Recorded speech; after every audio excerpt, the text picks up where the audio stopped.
Welcome back to the Sharpshooters Wrestling Podcast. We are here. It is Raw is Retro from the 23rd of March 1998 from the Tucson, Arizona. Tucson. Stupid spelling. Tucson, Arizona. You know, Marcus is going to come on now and say it's too British, and you're going to have to come on again and correct us again. He can come on here and he can try and say Worcestershire and see how he gets on. We'll give him some. Yeah, exactly. We'll give him some place names in the UK. Leicester's the best one. Leicestershire. Leicester Square. Leicester. Anyway, that voice you hear is Lord Manny Hayes, aka First Rapper Jones. Yeah, yes. He's with me as ever, and we are going to talk about Raw from 1998. This is the go home show for WrestleMania 14, Manny. It made me want to go home. And go to bed. It made everyone in Tucson, Arizona want to go home as well. Yeah, we're just going to say it incorrect now. Yeah, I'm leaning into this now. We kick off the show with Kevin Kelly and Stone Cold in the ring. Austin's got a new T-shirt. He's got his DTA shirt on for the first time. Yep.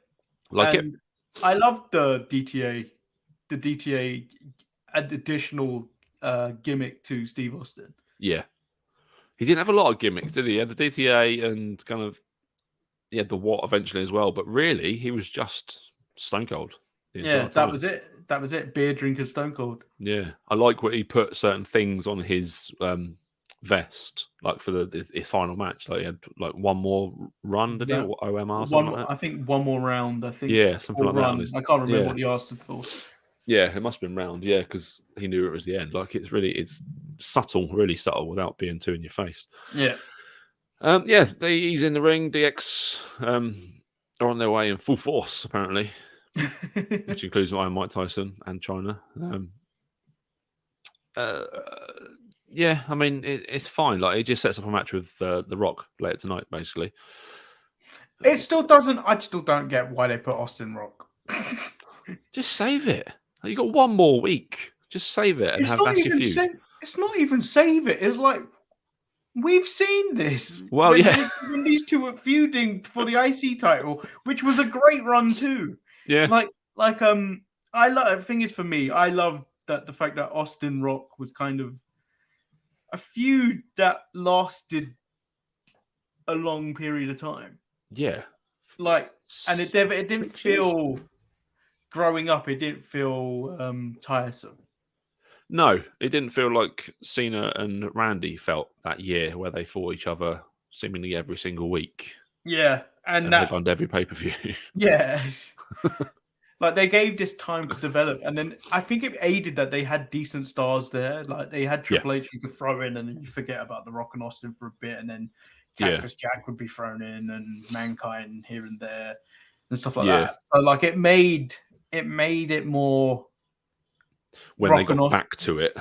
Yeah, made it special. Definitely. Yeah. It's how you build a roster. Basically, you have your two big guys, your big face and your big heel. Even though they're kind of both faces, really. Even when one of them was heel. The only heel Austin was when he was destroying Lita with chairs and stuff, like Power Trip. That Austin, he was proper heel then. Yeah, he was a bad man then. Our first match tonight is Cactus and Chainsaw taking on the Quebecers again.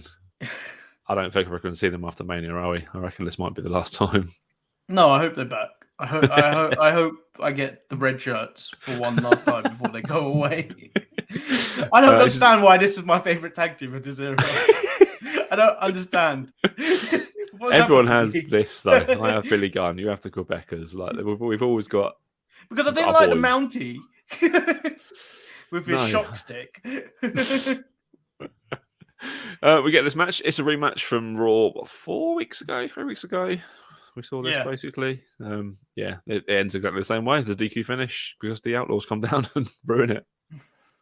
It's the same thing, literally. Yeah. The Outlaws do come down wearing tuxedos, though.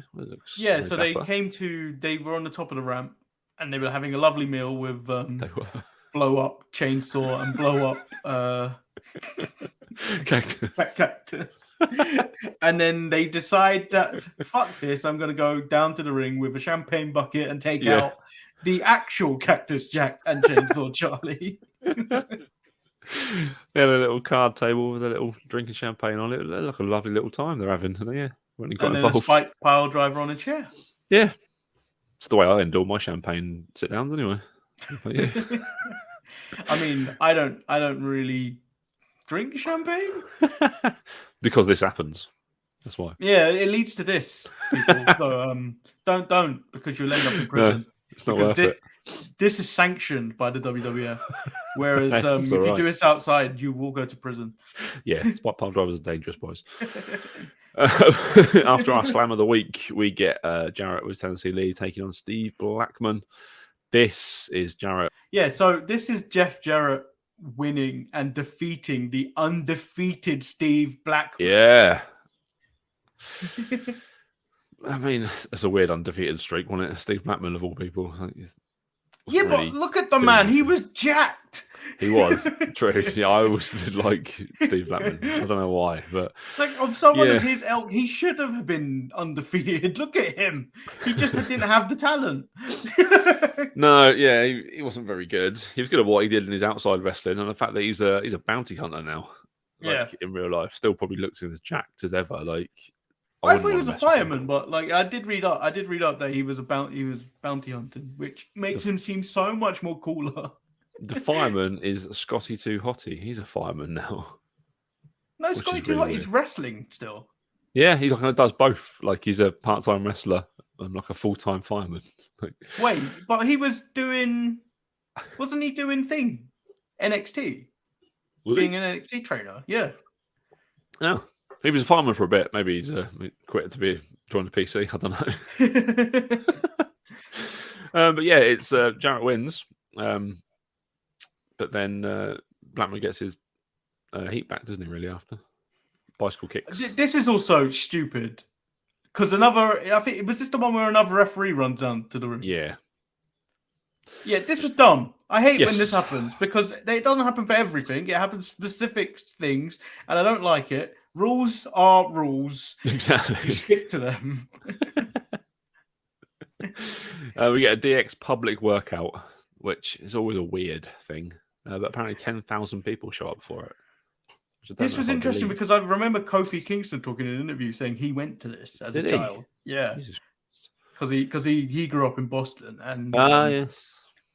He talking about how excited he was for this. And I was just like, I mean, wrestling was at its peak at this point. And it was just like, this is all you would talk about, especially when you're in young teenage years. It's like, this is amazing. Yeah.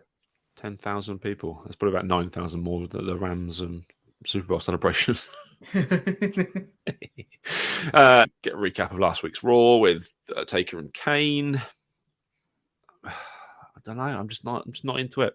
Not into it at all. And I remember being really into it, but then being really disappointed with the match. Are you completely leaving out the fact that Kane is now a magician and has the same powers as the Undertaker?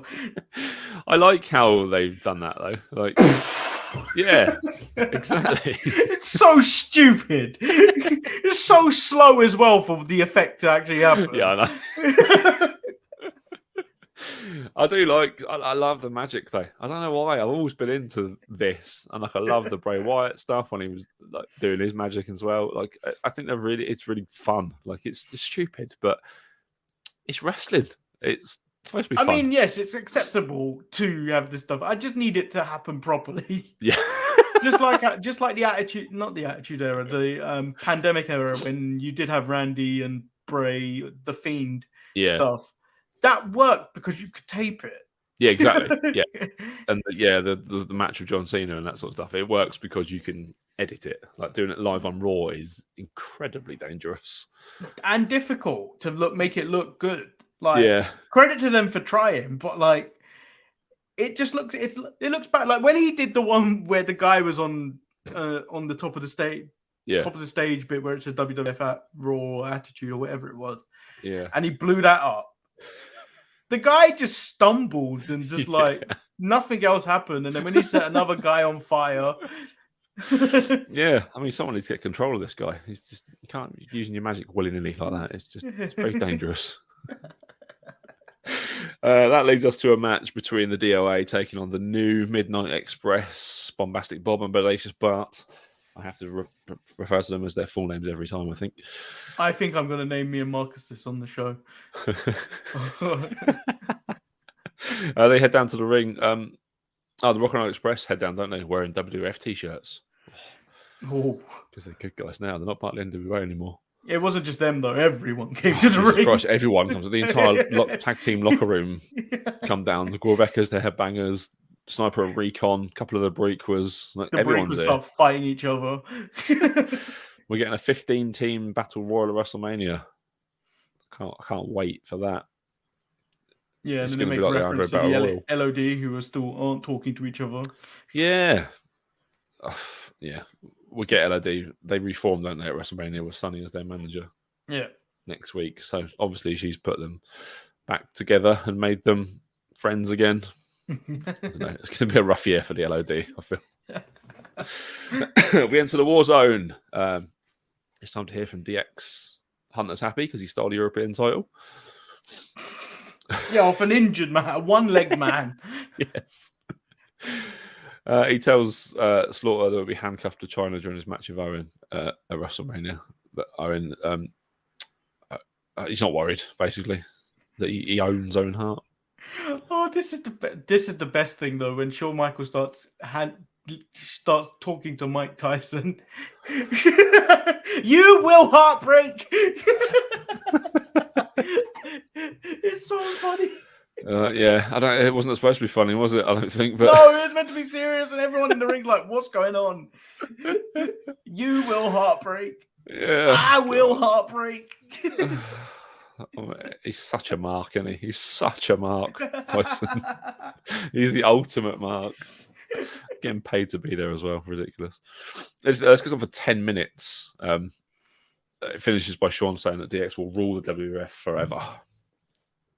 It's fine. Not his version of DX. No, he won't. He's gone in a week. Literally, this is his last Raw until, well, he makes odd fleeting appearances as commissioner and stuff. But really, this is his last Raw till early 2002, 3? I thought they brought him back shortly after. He's kind of around, isn't he? Yeah, commissioner and on commentary and stuff just to keep him involved. But he was in a very dark place. The next time he must be on Raw as a proper wrestler would be late 2002. Yeah, with the return of SummerSlam 2002, which was a really good match between him and Hunter turns him, doesn't he? Yeah, he's not backstage. Yeah, wow. We're reminded that Jennifer Flowers will be at WrestleMania 14. I can't wait for that personally. And then we get Farouk versus Chains, which I feel like I've seen 9 times now. I probably haven't, but I feel like I've seen it every single week. Why has Chains been the most used person in the DOA? Like, he isn't even good. No, he's not. Like, it's not good. The Rock comes down carrying his chair because apparently he's now the Parker. He's the chairman. The chairman. Before, what's his name? Sean Spears. Oh, Sean Spears. Sean Spears of AEW calls himself the chairman. Does he? What a twat. I never liked him as Ty Dillinger either. Didn't understand the whole 10 thing. Perfect 10. Yeah, he was rubbish. The Rock's clearly the leader at this point. Where he nails Farouk on the head with a chair. By accident. Not even by accident. Yeah, The Rock feigns sympathy, doesn't he? Oh, no. Oh, did I hit you? Oh. I'm so sorry. We get a video package for Barry Windham and Bradshaw. It was a good video package. Apart from Michael Cole being on it. It was good. Yeah. Cole is not good at this point. It takes him a while to get good. But yeah, we get the match. This must be it. This is the end of the It's never the end. Never the end. It's never the end of this feud. The epic feud between Barry Windham and Bradshaw. We get 3 minutes of this. It's a proper hoss battle, isn't it? 2 big lads just hitting each other as hard as possible. Men bumping meat, as Big E likes to say. Bradshaw wins with a roll up. Like, such a lame finish. Yeah, but look how many times this happens on Raw now. True. Yeah. The roll up is the most deadliest move in the world. Is. Yeah, it's more deadly than the RKO. Matches. More devastating than the RKO. Finishes more matches than the end of days. The roll up is the most effective over move in wrestling. Most effective move in wrestling in 2022. Yeah. The New Midnight Express joined William to beat up Bradshaw after, but then the Rock and Roll Express turn up and run them off. Brilliant. 5 minutes of my life gone. Then we see Muhammad Ali as a special ref from WrestleMania 1. Great. Like WrestleMania 1 looks so bad. Like I can't go back that far to watch wrestling. No, it's a different sport, isn't it? I think as far as I will go is 92. I won't go as anything further back. Yeah, the new generation, basically. Anything before that was. It's hard.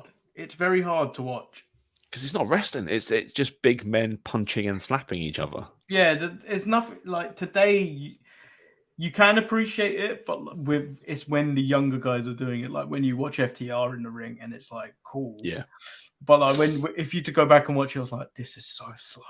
Yeah. It's awful, isn't it? Yeah, it's really slow. That's the problem with it. We get the Sable and Sunny double cover for the Raw issue, the January issue of Raw. Sunny's sick. Sunny's sick. She didn't show up, and I hate Vince Russo. I hate his voice. I hate that accent. Little Vic Venom. Hate him. Yeah, I don't know why he's on TV. Get him off TV. This is his first taste, and unfortunately, he would get a taste for it, wouldn't he? It's like blood. He'd get a big taste for it. Yeah, it's like a fucking shark. Bloodlust now. Yeah, yeah. It just leads to more. Sable's there in an evening gown, so obviously it gets ripped off by Luna. Yeah, but Luna smashed her on the head with a plaque. Yeah, and she it was does. Great. That plaque fell apart. Yeah. It was like the Rock's poster about a month ago. Yeah. Yeah, and it's more build to the match at WrestleMania. We end the Go Home show to WrestleMania with The Rock with the Nation taking on Stone Cold Steve Austin. Longest match. Yeah. Since we started doing longest match since we started doing this. Yeah. And we've done almost 3 months, almost 4 months now. We're into our 4th month of this. And our longest match is 8 minutes long. And this will be a main event for WrestleMania next year. Yeah. But we're a year away from that. The first of the trilogy of those two going at it. At WrestleMania. And this the main event of WrestleMania, yeah. This is really good. I expected this from these two though. These two had great chemistry together, and they tried to replicate it with MVP and Ken Kennedy. Yeah. But like Ken Kennedy had his own issues, and then, I mean, Randy kind of killed him. Randy kind of just politicked him out. Yeah, basically, it's dangerous and dropped him on the shoulder. But yeah, like. This is really good between these two, and it like you say, it's not massively exciting, but it's very good, the stuff they do. Yeah, and a lot of punches, a lot of kicks, lots of that sort of stuff. But at this point, Steve Austin isn't even the megastar he is yet. No. This is just early days of it. Like this is the beginning. Off most of the nation as well during this, doesn't he? Yeah, this is the beginning of him becoming the megastar, and then Rock isn't even close to where he is supposed to be. Exactly. Yeah, they're still. It's weird that Austin's about to become the champion and the face of the company, but he's still not as big as he would get to be in 99. Yeah, I think 99 is when both of them kind of really come into their own. But like this. Yeah. But like 98 is kind of the start of the Vince McMahon character evolving. Yeah. Yeah, we've got a whole year to get through of Austin McMahon, which is going to be good stuff as well. Yeah. I can't wait for that. But yeah, Stone Cold wins with the stunner. 1, 2, 3. A clean finish. Yeah. And then DX come out. Yes. Yeah. He D'Lo gets stunned first because he tries to interfere after. But yeah, DX come out. Yeah, they tease a little fight, but Triple H makes sure that Shawn Michaels waits because obviously Shawn can't do anything. He has to say everything he can for Mania, basically. Yeah, And such a bad way. It's testament to how Shawn Michaels, the performer, was, even despite his demons at this point. He still put on a great match with Austin.